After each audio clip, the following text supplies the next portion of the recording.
This is the Sixth Man Show, an Orlando Magic podcast, with your hosts, Luke Sylvia and Jonathan Osborne, covering all things Magic basketball. By fans, for fans. Go Magic!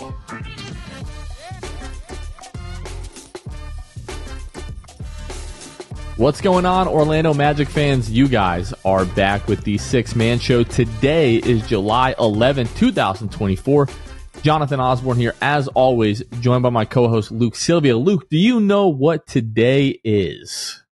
It's July 11th, of course. Do you know what that is? Let me give you a hint. Goga? No, Slurpee Day. 7-Eleven, it's Slurpee Day. Yeah, naturally. People are going to be like, why the heck did he say Goga? Because Go Gert slurps up those rebounds, baby. Yeah, so I was playing to Jonathan's friendly names of Goga. So, yes, 7-Eleven. Are you going to get yourself a Slurpee? I probably am. I'll probably find a time like somewhere in the middle of the day and take my older children. They love Slurpees, obviously. Take them to. And I love Slurpees. A little Coke Pina Colada action, like that is my jam. That's my favorite Slurpee combo there. You get a free one, right? Or what? I'm not really sure. I think it's like you bring whatever container you want and you get to fill it. But I don't know. Regardless, you go to 7-Eleven on Slurpee Day, even if you're paying full price, like you're still getting a Slurpee. Like you're still having a good time there.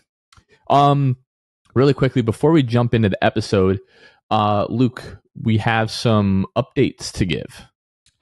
Yeah. So next Thursday, that episode that comes out will be my final episode. So at least for, in the regular, there might be times in the future where, if you guys are in a pinch, could throw an invite, whatever it might be. But as the consistent co-host, next Thursday will be my last episode. Yeah, so a week from today. So what I want to ask of our listeners, that want to give Luke a send-off, we're opening up the voicemail box here. You can call 407-603-1189. Just let Luke know how you feel about him. Give him a proper send-off. Obviously, he's leaving, but he's not leaving. You know what I mean? So he's still going to be around a little bit, just not obviously in nearly the same capacity. So right. Yeah, we got a couple more Luke episodes here to obviously to enjoy before we don't get them for a while. So Luke, what was the weirdest thing that you ate this week? The weirdest thing I ate this week? I don't think I've eaten anything super weird this week at all. I'm hoping that you have something great. The McGrady meal. I just wanted to talk about the McGrady meal. So T-Mac in partner with another outlet. I'm trying to pull up that outlet's name right now as I try to talk about this. Alongside the Art of Dialogue is what it's called. They do content with professional athletes. A few weeks ago, or a week ago, I guess, Tracy McGrady did a video with them where he breaks down what he calls the McGrady meal that he gets at McDonald's. And what it is he gets the Filet-O-Fish sandwich, and he opens it, and he pours basically an entire packet of barbecue sauce on top of it. Now, this might be shocking to some of you, but I do enjoy the Filet-O-Fish sandwich at McDonald's. Like it is legitimately good. I put French fries on it and it absolutely slaps. Luke, you look like you have a question. Yeah, I do. Did you put Kevin onto that, or did he put you onto that, or neither? I think it was neither. I have a good friend of mine who, like, for years has been telling me that the Filet-O-Fish sandwich is the best sandwich at McDonald's. And I was like, dude, there's absolutely not. Like, I would never eat fish from a fast food restaurant. And then one day I just caved. I'm like, I'm going to go ahead and try it. And when I did, I think I asked you guys, you and Kev in our group chat, like whether or not you guys, ate that sandwich. And Kevin does as well.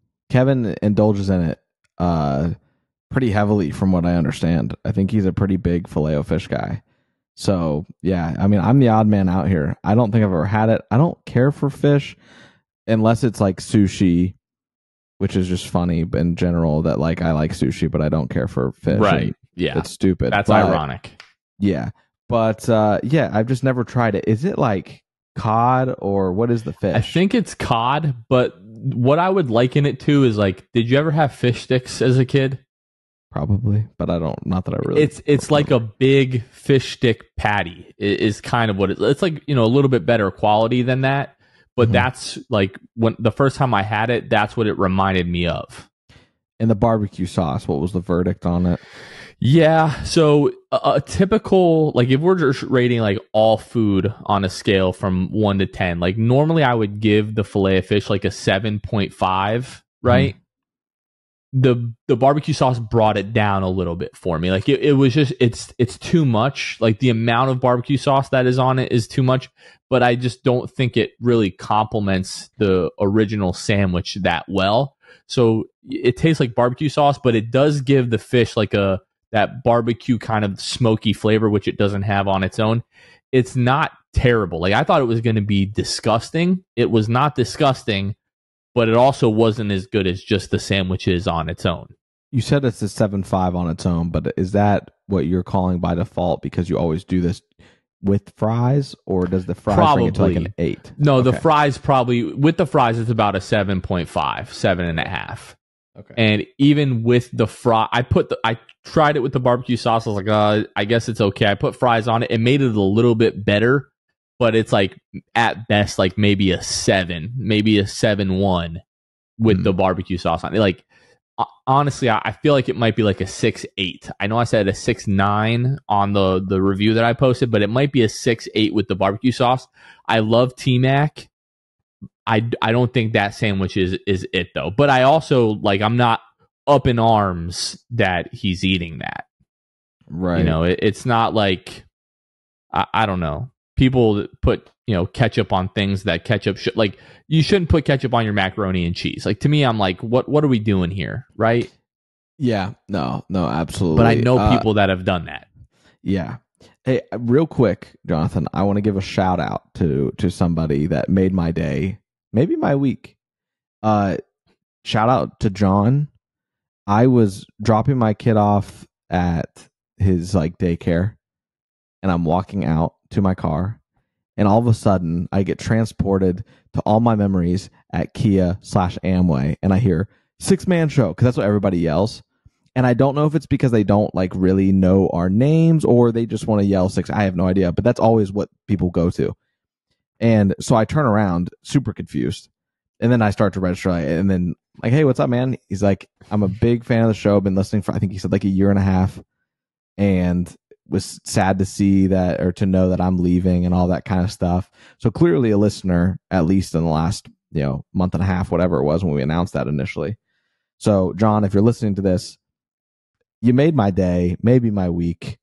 And it was cool because that's only happened one other time. And they just feel like in Ocala. And so for it to happen again in my city, it was like, it almost felt like my parting gift of like being on the show. It was like, if I get nothing else, I am happy that I got that experience. It means more to me than it means to them. And so I always appreciate that. So if you're ever in Ocala and you do see me, feel free. I'd love to chat. And yeah, man, it would just shout out to John.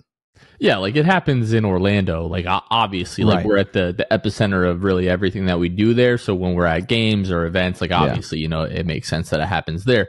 To me, it has happened once outside of Orlando, and it was at my dentist office, and that was like the coolest, like craziest thing. And then the next time my dad went to the dentist office, because I think I referred him, maybe, I don't know, but then like everybody there was like, oh, you're Jonathan's dad, like blah blah blah, like he was in here taking pictures and blah, like that was really cool the one time that it's happened. It will probably, I would venture to guess, never happen to me again outside of Orlando. But yeah, that was a cool situation. But yeah, shout out John. Appreciate shouting out our boy Luke here. We do have some unfortunate news, and obviously we're hoping that this news turns around. But we got news earlier in the week that Pat Williams, this was reported by Alex Walker on WFTV Channel 9 News in Orlando, that Pat Williams came down with some type of, Pat Williams, the founder of the Orlando Magic, came down with some type of like viral pneumonia and is currently in the ICU, and is like surrounded by his family. So like, he's definitely in critical condition, and obviously thoughts and prayers all across Central Florida and all over the world for Pat Williams. Like, we're praying that Pat Williams obviously pulls through. It would be a tragedy to lose Pat. Yeah, Pat's been on the show before, and it was super gracious to give us any time at all. So just the fact that he sat down, did any type of conversation with us was amazing. Not many people get to say that they sat down with Pat, but everybody who sits down with Pat talks about what a joy he is. So really, really pulling for him and his health, and for his family, regardless of the outcome. This is, I don't know if this is Pat's first kind of battle with this type of experience, but I know that that's a wake up call for a family, and can be quite a scare. So just praying for them, and for peace and all of that, and wisdom for the doctors right now. Yeah, I believe he's beaten cancer before, so like hopefully this is just another one of those things that he'll be able to bounce back from. But in the meantime, while he's in the hospital, obviously thoughts and prayers to him and to his entire family, and we're just hoping for good news for Pat, and hopefully we hear more on that soon. As we get closer to the Olympics in a couple of weeks, Franz and Mo, who missed, I think, the first friendly game for Germany as they warm up for the Olympics due to like their contract situations that were happening at the time, they played France the other day, and Franz had 17 points in 20 minutes as Germany beat France 70-65. He had 3 boards, an assist, and a steal, and Mo had 5 points and 4 rebounds. Daniel Tice, don't think he played in this game. I don't know if that has anything to do with the contract that he just signed, but we saw Mo in the starting lineup, which is a big difference from what we saw last year in the FIBA World Cup. And early, we don't have a big sample size, but it looked like Germany was running a lot more offense through Franz Wagner, definitely way more than they had the last couple of summers. So Franz probably, I think we've felt for the last couple of seasons, Franz is the best player on the German national team. So as he gains more experience, it seems like that's just sort of like the natural progression of things. So, I am much more invested currently in the German national team than I am Team USA. It's going to be weird to see how I feel if those teams end up, facing off, because obviously I'll be rooting for France, but it's like you can't not root for Team USA. Like, it's we've had the conflict of interest there. We've had the discussion before where I stand on this. If there's not a Magic player on Team USA for basketball, I genuinely don't care. If Germany is playing Team USA, I will unregrettably be cheering for Franz and Mo in that game. There's more to gain. Like, the expectation, and I've said this before as well, but the expectation is that the USA, especially with this team, wins the gold. If they don't win the gold, anything short of it is ridiculous, honestly. So I'm going to be rooting for Franz and Mo, because every win that they get in the Olympics, I just feel like it means way more than the USA winning a game. So I'll be rooting for them. Franz and Mo, they put out an article, I think it was FIBA, put out an article, and the headline was kind of just like a backhanded compliment to Germany and to Franz and Mo. The Wagner brothers push Wemby-less France to limit win preparation game. It's like, can we just mention later in the article that Wemby didn't play? I don't care. And Franz went, I think 7 for 12 in 20 minutes, had 17 points, and alongside Schroeder for the game high with points. So shout out to Franz and Mo. Regardless, they both made the headline that the Wagner brothers pushed them to the limit, and they won the game. So, well, just putting Wemby's name in a headline is probably going to double the amount of clicks. Yeah, that you get. That's all it is. Yeah, exactly. Speaking of articles, I meant to shout this out at the beginning of the show. We give the Ringer a lot of crap, specifically because a lot of people over there are just genuinely bad at their jobs. Like, let's just be 100% honest about that. But, and sure, it always feels better when somebody is talking nice about your team. But shout out to Michael Pena, who the Ringer put together like a staff article a couple weeks ago, like answering big questions about the NBA like immediately after the finals. And one of the questions was, who do you think in the East is the biggest threat to the Celtics? And Michael Pena said the Magic. And then he followed that up by releasing an article today on Wednesday, basically talking about, it says the Orlando Magic quietly won the NBA offseason. And the whole piece is obviously about, bringing KCP in and extending, Franz Wagner, but just sort of like what the Magic have been building over the course of the last couple of years and how they can be one of those teams that, again, exceeds expectations. Like, I think there's 6 or 7 teams in the East right now that have better championship odds than the Orlando Magic. And I don't think there's 7 teams in the East that are better than the Magic. So shout out to Michael Pena. If you guys haven't checked that out, you can go over to theringer.com and read that piece. But I thought Michael did a great job with that. And I feel like the article, like the headline saying that we quietly had the best offseason or whatever, is probably a stretch. However, I will never turn down an article like that. Oh, I'm not going to turn down a fluff piece by any means. We never will. It's like if if anyone were to say anything about the Magic's offseason and say it was bad, especially that wasn't a Magic fan, I'd be offended. So, on the flip side, if you're going to say that we had the best offseason, I'll let you say it all day, even if I don't necessarily agree with it. We're pushing Magic agenda at any means necessary. All day, every day. Folks, this is the last episode, really, before the Magic Summer League starts. Magic Summer League actually starts this Friday at 4 o'clock as we look to take our revenge against the Cleveland Cavaliers for that 7-game series loss.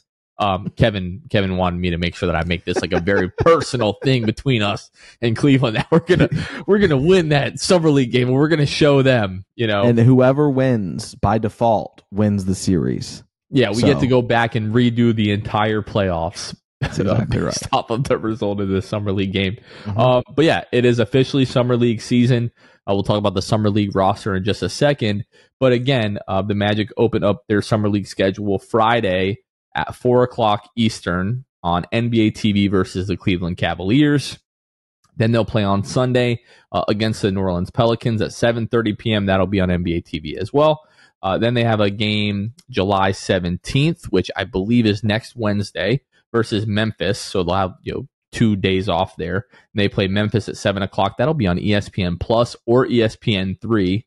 And then they have a back-to-back, so they'll play Thursday. They'll play the Brooklyn Nets at 8 o'clock, and that'll be on NBA TV.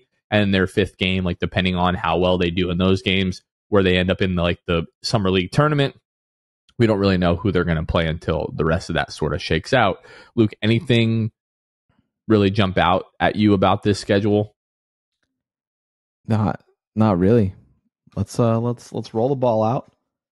Play a little Summer League action and overreact together. Just one game at the Thomas and Mack Center. I don't love that. Like, I believe the Thomas and Mack Center is like the bigger of the venues there. 3 games at the Pavilion. Like, trust me, folks, you're going to want to tune in to Anthony Black, Tristan Da Silva, Jed Howard. Like, I really expect those guys to go, maybe not incredibly crazy, but at least a little bit crazy. And I think that is a good tie-in where we can talk a little bit more about this Summer League schedule. So first of all, want to give a shout out to, Lionel Chalmers, who's, assistant coach with the Magic. He is heading up, basically coach. He's going to be the head coach of the Summer League team this season. So a big shout out to Lionel Chalmers. Always a good opportunity for those guys. And then we'll talk a little bit about the roster. First, I'm just going to name off the roster, and then we can talk more specifically about certain guys. Anthony Black, who obviously we're very familiar with, Jet Howard, Tristan Da Silva, Xavier Moon, Theo Maladone, Jarrett Culver, Charlie Brown Jr., Jared Roden, Talon Cooper, Myron Gardner, J.C. Hillsman, Isaiah Todd, Kaiser Gates, Trey Scott, Charles Bediako, Bryson Williams, Jay Huff, and Ed Croswell. Obviously, the main guys that we're paying attention to are going to be Anthony Black, Jet Howard, and Tristan Da Silva. I don't know how many games AB and Jet Howard especially are going to play, but I cannot wait to see that trio together. That's obviously what we're all going to really be watching for, is to see how they do, what they clearly show that they've been working on. I am really hoping to see Anthony Black facilitate. That's all I'm looking for. PG1, that's what we want to see. Because you just want to know it's there. I don't necessarily think that he is going to start at point guard at any point this year, barring injuries. But this is where he starts to kind of prove that he can do it. We didn't really get a lot of that at all last year. A lot of it was honestly how they used Markelle Fultz 2 seasons ago. Put him in the corner, and if he has a three, take it. And he did that. Like, he executed in his role well. We walked away from last season thinking Anthony Black was still a good piece, and we still believe in him in that capacity. But we want to see that he can facilitate. So we're going to be looking for that for sure. Jet Howard, I just want to see him put some dudes on skates and step back. I need it so badly. And I think we're going to get it. The dude shoots. He gets his shots up. He had over 9 threes a game attempted last year in the G League. It's like, this kid's just going to put shots up. And that's what Summer League's for these guys. And then Tristan da Silva, I just want to see what he's got. I don't care really in what capacity he shows us. Just show me something. Show me something to get me excited about it and about him being on the roster. Not that I really need too much more. He's got the size, he's got the versatility positionally, and he can shoot the ball. So that's kind of the rundown of what I'll be looking on the lookout for from those guys specifically, though. I think what I want to see out of Tristan da Silva is I want to see him look as good as Franz did his rookie year in Summer League. Because if you remember, Franz did not look great rookie year in Summer League. Jalen, on the other hand, looked incredible in Summer League, his rookie year. And then once the season started, obviously that kind of flipped. Jalen didn't look so great offensively, was really good defensively. And Franz obviously just like took off, especially after the first few weeks of the season. So I do want to see Tristan da Silva just like knock down shots and be in the right spots. That's really all I care about when it comes to him. But yeah, Jet, for those of you that don't know, he played in 35 showcase and regular season games last year in the G League, averaged 18.8 points, 3.9 rebounds, 2.7 assists, 0.9 steals per game. I want to see Jet do some things. I want to see Jet have like a 20-25 point game. Like, to me, it would just give me a lot more confidence that we're going to see him in a significant way in the rotation this year. If Jet is like a real NBA guy this year, given the amount of experience that he had last season in the G League, we should be able to see him dominate on this type of stage. And just to give context for what Summer League looked like at kind of a bird's eye view for Anthony Black and Jet Howard last season, and looking at this, I'm on Real GM, so if anything's wrong, blame them. But the averages for them, and I can't remember, did they played like 2 or 3, probably 3 games last year, or did they play them all? I want to say AB had like an ankle or something. I could be remembering incorrectly, but I don't think we saw those guys in every game. So regardless, here's what we're looking at for them. AB played 3 games. It's here. He played 28 minutes a game. And in those games, it looks like Anthony Black, was about 41% from the field, almost 11 attempts a game, 2 3-point attempts a game, and shot like 16.5%. However, Jet Howard played 3 games for the Magic last year in Summer League. He shot 6.7 threes a game in 29 minutes and shot 40% from 3. I like that. So the precursor, like the evidence was there that Jet Howard can shoot. And then he went into the G League and proved it furthermore. So I would love to see him build on that again and just have fun. I wouldn't be shocked if his 3-point percentage is lower and his volume's higher, to be honest with you. He shot 6.7 attempts last year on 40%. I wouldn't be shocked if we saw 8 attempts a game, 37% from 3. I'm really excited to see these guys play. It's always fun in their second year because you've seen what you've seen from them, and then they get to kind of show out. They're more comfortable, and I think we'll be pleasantly surprised with that. But yeah, they went on to it looks like Jet averaged 13 a game, AB averaged 11 a game. AB averaged 8.7 rebounds a game in summer league. Big guard. Had some filthy assists last year too. Big guard, and yeah, on the assist side, looks like he had 4 assists. And man, maybe we blocked this out, or maybe we didn't, but he had 4 turnovers a game as well. I don't know. As the lead guard, lead ball handler, rookie, I don't put too much into that. But even still, like that's kind of a baseline to put him at for the summer league, being like wanting to show and prove himself as a point guard who can distribute, facilitate. I would love to see him average more assists than last year, and obviously less turnovers. If we could get 5 assists, 5+ assists a game from him, and like 2 turnovers, I would take it. 2.5, whatever. Just give me something that's not a 1-to-1 assist to turnover ratio. I do want to see him facilitate a bit more, but I just want to see the offense like take a leap. Like I want to see him just more aggressive at getting to the basket and creating his own shot. From what we've seen in some of the clips that the Magic have posted to social media of these summer league practices, the release looks a little bit quicker on his jump shot. So if we could see like some real steps that he's taking offensively, I think that would be absolutely huge, for our prospects moving into the regular season here. And do want to let you all know, myself, Kevin, Luke, I don't know if you said you were going to be able to make it, but Friday at 4:00, we're going to be on playback watching this first summer league game. So if you want to come out and hang out, playback.tv/six-man show, we'll be watching that summer league game. So make sure that you come and hang out. Let's go ahead and take a quick break before we break down the rest of this summer league roster.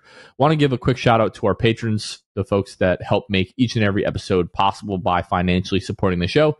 If you're a fan of the show, you've been listening for a little bit or a long time, and you want to help financially support the show as well, you can find us at patreon.com/the6man show and pick the best tier for you. We give a special shout out to our Hall of Fame and Elite tier patrons each and every episode. So please let me start by shouting out the Court Cousins, Drew Gooden, Armin, Carson Tulo, Ellis, Jonathan Borders, Normal, Magic Player History, Gabe Gaines, Wiffle, Michael Martin, Jamel Miller, Michael Salapong, Donkey Punch, Dave Powell and Franz's Warmth, Pierre A. Dylan Holden, Mr. Mikey, Eduardo Sanchez, Danimal, Bobby Skinner, Goody93, Teddy Sylvia, Doc Lopez, Fuchsia, Bill Fulton, Edmund Lagone, Jose Esquilin, Caleb Pete, Candleism, Time Mr. TV, ESPN Really Sucks, Gear 95 Shred, Junior Bruce, Half Freakin, Shahin 177, Obi the Don, Himlo, Ben Himro, RM Prov 221, Ray Pastrana, Magic Kid 714, Mysterious Mosley, Irish Magic Mike, Austin Lampy, Random Hustle, Only Franz, Maria, Keith Wallace, Fritz, Bruv Sal, Kason Green, Santi Leon, K Neckler, The Distract, Ahmad Timsa, Chansu, Tom Gatson, Dead Air, Richard Tuttle, Jeremiah Quintero, Magic Wire, Debo 1980, Magic Matt, Michael Thompson, Mama Richmond, Next Snapple, What's Up Playoffs 2024, Dylan Fay, David Duffy, Smith, Sheiks, Ship Sinks, Bueno Time, Stantino, 1995, Suggs Muggs, Daniel Anderson, Barry McElcaney, and Jay Enrile. A big shout out to all of our patrons. Again, if you would like to help financially support the Six Man Show, you can find us at patreon.com/the Six Man Show. Okay, going down the rest of this roster, we've got some guys with NBA experience. We've got Xavier Moon, a guy who's got some experience with the Clippers, has played in 28 NBA games. Theo Maledon, who you might remember, was in the Rising Stars game a few years ago with the Oklahoma City Thunder. And then Jarrett Culver, who was the 6th overall pick in the 2019 draft. Just to talk about these guys a little bit here, these guys that we're bringing in, as of now, we only have one guy on a 2-way contract, and that's Trevelin Queen. Last year in the Summer League and early part of the G League, we saw a lot of DJ Wilson, a guy who was a first-round pick, had experience, with Milwaukee. And I thought, okay, maybe he's going to be one of the 2-way guys. Ended up being Kevon and Admiral Schofield last year. Xavier Moon, Theo Maledon, and Jarrett Culver especially, I feel like those guys are competing for those 2 remaining 2-way spots. You said who? Sorry. Xavier Moon, Theo Maledon, and Jarrett Culver. All guys with NBA experience. Yeah. But then, obviously there's a caveat of if you have 4 years or more, NBA experience, then you're not eligible. Because I think we saw that in action for both Admiral and You know what? I Kevon, think I always forget that caveat. I sure do. but I think so. I think that's also just why we've seen Kevon and Admiral not be on two ways anymore. Because I think the Magic would keep those guys around forever if they could. Just great for culture, team chemistry. So that's something to keep in mind when it comes to this. I'm not sure if Theo has 4 years. So I know Kevon does not. Kevon Harris does not. Theo Maladon, he does. He's got 4 years of experience. Yeah, 2020. Well, no, 2021, 2022, 2020. So he's roughly at 3. Jarrett Culver is going to be the guy that almost certainly has a few years over the that 4-year limit. But yeah, so maybe it's probably I mean, Xavier Moon, 28 games under his belt, and potentially Theo Maladon. It seems like Jarrett Culver is going to be probably exempt from that at this point. But it's always good to see guys with NBA experience on these rosters because these guys are literally still fighting for their NBA lives. Yeah, the other guy that I'm looking at too is Talon Cooper. And just quickly looking at him, and guys, I'm not acting like I watched much. I remember seeing, all I can really remember about Talon Cooper is that I remember seeing him in a South Carolina jersey this past season. That's really all I remember. But he did average 4 assists a game and just 1 turnover at South Carolina, and shot 3.5 threes a game at 45.9%. He is 6'4". Basketball Reference has him at 190. I know that could differentiate from what he was with like the combine, but that's what Basketball Reference says. So 6'4", 190, seemingly can distribute the basketball. So I'm interested to see if he comes off the bench, obviously. So Anthony Black is running the offense, and then Talon Cooper runs the bench unit. I'm not sure how they'll do it, but he clearly seems pretty capable of facilitating. So he'll be interesting to watch. And that 3-point percentage, relatively low volume, but you can't ignore almost 46% from 3. I think we're sort of at the point where, because of the fact that our younger guys are, going to be obviously the better players on this team in AB, Jet, and Tristan da Silva, we basically have filled out the roster. We do have 1 roster spot remaining, which some people think that the Magic may just keep open, sort of, see what happens as the offseason unfolds. And then you have those 2 two-way spots where I am not as invested in Summer League this year as I have been in years past, beyond those 3 that we've talked about: Jet Howard, Anthony Black, Tristan da Silva. But again, the Magic do still have 2 two-way spots. We've seen them convert a lot of these guys from Summer League deals and bring them to the, now the Osceola Magic. So it'll be interesting to see how all of that plays out. One thing that I'm glad that we don't have to deal with this offseason or this Summer League, rotation is we don't have to try to act like we're buying into Kai Soto. That was so brutal last year. All of the comments on every Summer League video talking about Kai Soto, and like people like doing backbends to try to talk themselves into Kai Soto was just really something.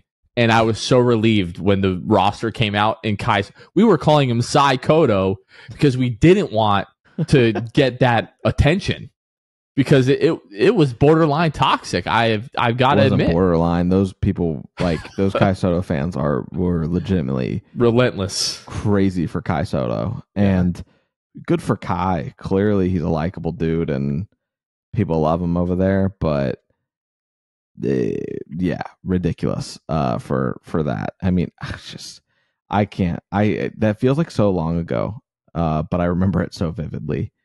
And he averaged 3 points a game is what ended up happening, and people weren't happy about his playtime, and made some crazy accusations about the Summer League coach last year, if you remember.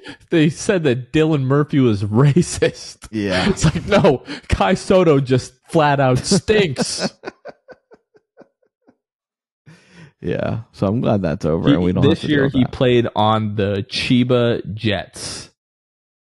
the Chiba Jets Fubanashi in the Japanese How'd that go the for him? JBL Super League. Let's see if I can find some stats here. He scored a career high 26 points and 11 rebounds. I Oh, I don't thought you were have gonna say a his game. I was like, what is going yeah, on? I don't have his stats here in front of me, but I don't mean to like pour it on to like Kai Soto. He's been a intriguing name for years, but yeah, the negative or positive, if there was any, there was positive attention when he was named to the summer league team, but almost everything like following that was pretty negative around that. So I was relieved that we don't have him on the summer league roster this year. Yeah. Yeah, I remember like the Magic posted a picture of him at the summer league practice, and that's the first time I think where I was like, "Whoa, he's got fans," because the entire replies on Twitter and Instagram were people commenting about him and how amazing he is. I was like, "Wait, should I be rooting for this kid to make the roster? Is that that's what's happening?" And then quickly came to my attention that they were not nice people, if we're being honest. So it like in the early part of summer league here, like the stuff that goes on in Sacramento, Hanson Yang, who played for like I don't know if this is like the Chinese national team as they're warming up for the Olympics, but he played against the Charlotte Hornets, and apparently he played really well. And there are people on here right now saying that Kai Soto is better than that guy on Twitter. I just did a quick search for Kai Soto. Anyways, we're going to end the Kai Soto discussion here. Luke, I know you wanted to talk a little bit about like what the Magic's rotation might look like this season, so we'll do that and then we'll wrap up this episode. Yeah, so I mean that's the big question right now is because you've got that extra roster spot you talked about, but then once you start to look at the roster and where we could be at for this rotation, it's like if you bring in another guy, it better not be or probably won't be a guy that really receives consistent minutes and is in the rotation unless you trade. Unless it's like a sign and trade situation. But that's what's interesting to me because you've got 14 guys and you're obviously looking at your starting lineup of Suggs, KCP, Franz, Paolo, Dell. And then you're looking at the bench of and a lot of times last year Mosley would run 10-man rotations during the regular season especially, but you're looking at it going down the bench, it's like you've got J.I., Cole, A.B., Mo Wagner, Jet Howard. You're at 10 right there. Gary Harris, De Silva, Caleb Houston, and Goga, who Goga you just paid. And like I just don't know what you do. I would reckon to say reckon. I've never said reckon in my life. Oh my goodness. I reckon Mosley is going to go 10 deep because you don't have there's so many people and you're still trying to kind of evaluate your young talent, obviously, in AB and Jet and maybe De Silva. I don't know what they're going to do with him. His age is interesting, obviously, and it makes me think that he will get some type of look and run, but I just don't know because right now, as it stands, I've got J.I. getting minutes, Cole getting minutes, AB getting minutes, Mo getting minutes. And then for your 10th spot, who's going to run it, you've got minimal minutes left with the ones I put together. And you've got Jet, Gary, Tristan, De Silva, Caleb, and Goga to choose from. And people have made good points. Like, it doesn't mean that what I drew up and projected is accurate. People have said, well, they brought back Gary. I just don't see in a world where they want to win that they don't give him minutes. And it's like, that's a fair point. I'm a big Gary fan as well. But selfishly, I would also like to see Jet Howard get minutes in that 10th spot. But I just don't know. And as, like you said, that roster spot stays open, I do kind of wonder if there is some sort of sign and trade looming for not the Magic to sign and trade someone, but for another team to sign and trade. And what that looks like, I have no idea. But there just are a lot of questions. And this could change with that scenario happening. That could blow up the entire rotation that I've done, except for maybe the starting lineup. But I have no idea what that looks like for them. Yeah, the main guys that we saw get minutes outside of the normal rotation, like if somebody was sick or somebody got hurt, something to that effect, was mostly like Chuma and Caleb Houston. Like we saw Caleb Houston get a handful of starts last season. My guess would be that those minutes get replaced by Jet Howard and Tristan Da Silva. So I do expect Gary Harris, just because, like, given his level of experience, given like the way that he was still able to defend and shoot last year in the regular season, I would expect that we still see him in the second unit. But then it is a little bit of a wonky fit with AB, Cole, and Gary all in that second unit. Maybe you'd want, ideally a little bit more size at that 3 spot but yeah, I think Gary is capable of guarding, some wings. It's going to be interesting to see how all of that plays out. Like if Jet Howard is just able to outplay Gary Harris and is able to play his way into the rotation, that means that he took a huge step in 1 year. Immediately after the draft, when we started talking about Tristan Da Silva and his age and why that may be a reason that he doesn't play in the G League this year, I still think there's a good chance that Tristan Da Silva, maybe not as much as Jed Howard, but Caleb Houston played in, I don't know, what was it, like 7 or 8 games in the G League his rookie season. Maybe we see that from Tristan Da Silva, like maybe where they're not just going to send him down there for the entire year, but hey, if it's everybody's healthy and the rotation is pretty much set and we're gonna be on the road for a little bit, yeah, go ahead and send Tristan down to Osceola, see what he can do there, and then when we get back in town he can rejoin the main roster. I still think there's a chance that happens, but I would anticipate that Gary is in the rotation to start the year, and hey, maybe somebody goes down and Jet gets the opportunity, because we've seen Jamal Mosley, when somebody in the starting lineup goes out, he doesn't just elevate somebody from the bench, right? Like usually he'll bring a guy that has not been in the rotation and plug them into the starting lineup so that he's not disrupting both the starting unit and that bench unit. So if, God forbid, somebody in the starting lineup has to miss some games, maybe that's where we see Jet Howard elevated into the starting lineup. Adding, more shooting or not losing shooting from that starting lineup, probably a good thing. I think the thing about each Magic season is that, and really this goes for any NBA team, somebody is going to go down at some point, whether it's a significant amount of time, whether it's 3 games, 4, 5, 6, 7 games, whatever. These guys are going to get opportunities. It just comes down to what are they going to be able to do with those opportunities. Jet this season will get an opportunity. If not, we've got a real problem. And I do think at some point during this season, Tristan Da Silva will also get an opportunity.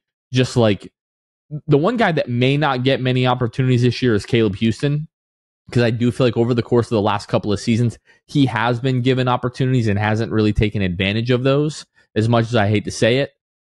Goga Batadze, when Wendell is out, hopefully Wendell plays 70 plus games, but if and when Wendell misses time, Goga is going to be another guy that gets opportunities. So there will be opportunities up and down the roster. These guys just have to be ready to jump on those and seize those opportunities when they come up. I said this last season, and it's even more true this season. This is a freaking deep team. I'm not mad at whatever rotation you want to put together, as long as right now we can agree on the starting lineup. Your argument for who should get minutes on the bench, I likely could be talked into. Because that's what I noticed. I put it on Twitter, kind of the minute distribution and all that kind of stuff, and genuinely wanted a dialogue, and I got a dialogue. I'm still getting it, and I tweeted it a day ago, of people that have all their different opinions. And as I read them, I quickly realized, I could be convinced of almost anybody on the bench getting minutes this year. There's people that said Gary should get minutes and Cole should get reduced minutes because Cole doesn't meet the defensive identity of this team. And it's like, honestly, I didn't think about that. I really was thinking about the fact that Gary's back on an $8 million average deal. And I think I get hung up on that number because it's like, that's not a rotation piece's number, like their number for really any in a lot of instances. So, but I also understand that the Magic probably were surprised at how low of the number they could get Gary for. And now that he is back, you might as well use him because he was a starter last year. So it's kind of wild to go from a starter to non-rotation piece. So I don't know. Maybe if Cole Anthony isn't playing great or doesn't capitalize on his minutes to start the year, maybe we do see a little bit of a rework there and see Cole slowly decline in minutes. It'd be pretty crazy because that would signal to some other things as well. Yeah, Gary Harris is the big question mark for me in the rotation because like we talked about this on the last pod, but the second year of the deal is a team option. He waived basically his no trade clause because typically when you see a guy sign a 1-1, it comes along with the fact that, hey, I have to agree to a trade if you guys are going to trade this deal. He waived that no trade clause. So I think to be able to get the number that he got, the Magic were like, hey, this is what we need you to agree to. We're going to give you a team option on the second year, and we want you to waive that no trade clause. So Gary, to me, is the big question mark because at the term that they brought him back at, I could see where they're like, no, we're going to invest in Jet Howard here. But I also see the other side of it, which I probably tend to agree with more. I think you do too, is this guy was a starter last year. He's still really solid defensively, still a very good shooter, has tons of experience. If I had to bet money, is probably still better than Jet at this point. I would bet that Gary Harris is in the lineup.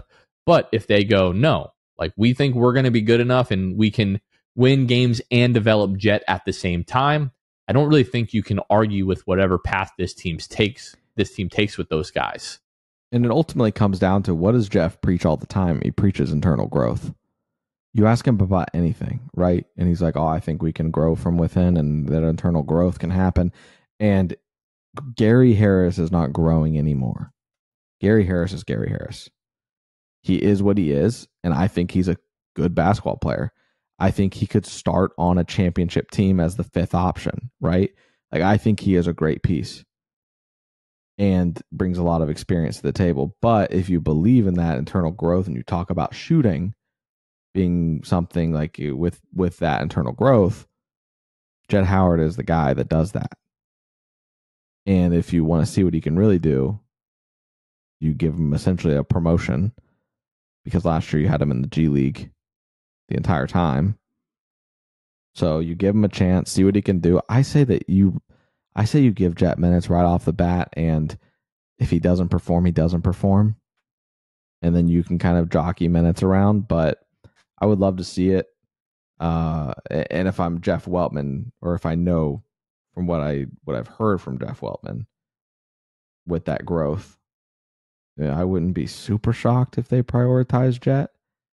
But I also wouldn't be shocked if they prioritize Gary and winning right now. So it's a weird position. The Magic are going to have to choose a direction.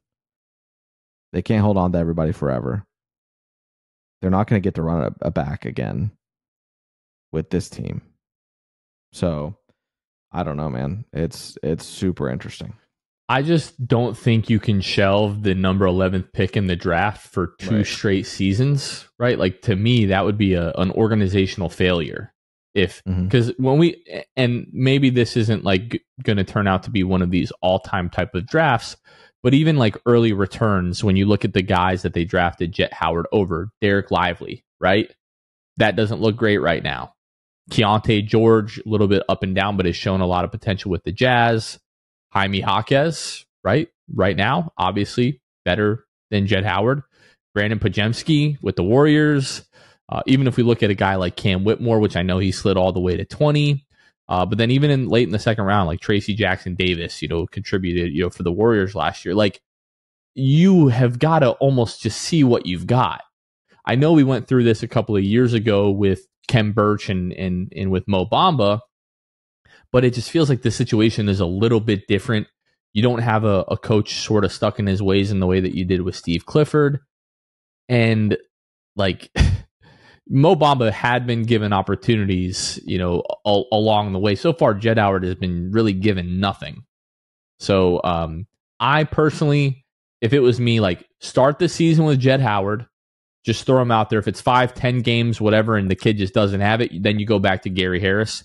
But like it feels like the front office has to see what they have with Jett Howard at some point. Yeah, I definitely agree. Yeah.